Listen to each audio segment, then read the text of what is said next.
This is the Energy Bus for Kids, a story about staying positive and overcoming challenges.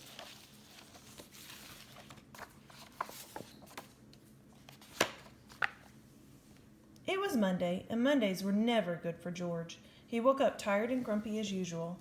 He had watched too much television last night. He got hooked on a video game. He went to bed too late and had another fight with his sister, Georgette. His mom was upset because he was late for the bus and he still hadn't eaten his breakfast. "It's the most important meal of the day," she said.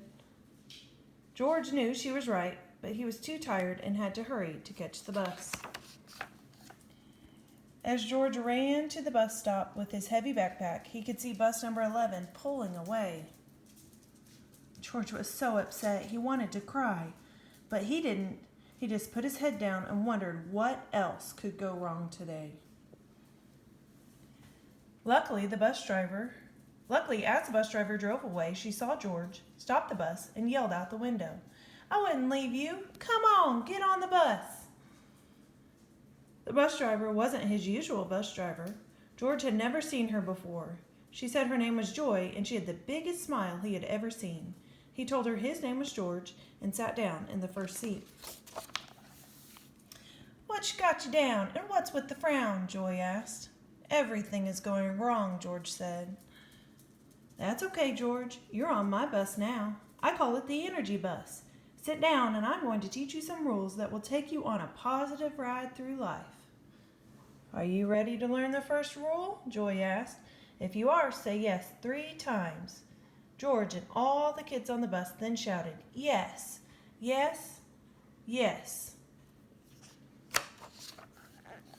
Joy told the kids on the bus the first rule. Rule number 1, create a positive vision. When you are on the bus going to school, think about having a great day. When you are on the bus going home, picture yourself having a great night. When you think about your future, imagine yourself accomplishing your goals and dreams, said Joy.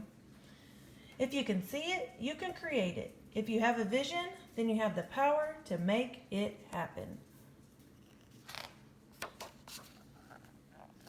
So George waited for class to begin. He thought about what Joy had said about creating a positive vision. He imagined himself getting an A+ on his spelling test today and hitting a home run in his baseball game on Saturday.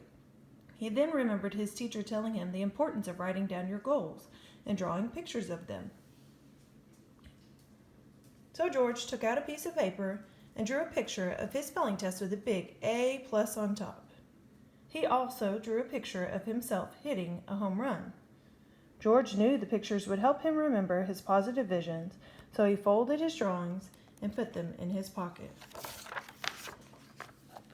That afternoon, as George walked on the bus, Joy gave him a big smile and asked him to sit in the first seat again so they could talk. "How was school?" she asked. "Did you have a better day?" "It was a little better," answered George. "I felt happier, and I'm pretty sure I got at least an A on my spelling test. But after that, I had to deal with a bunch of challenges. I tripped in the hallway while walking to class. I couldn't find my math workbook. A few of the mean kids were doing their usual mean thing. I got hit in the face with a soccer ball and had to go to the nurse. It just wasn't a good day," said George.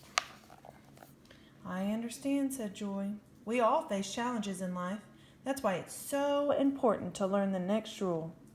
If you want to know what it is, say yes 3 times with me."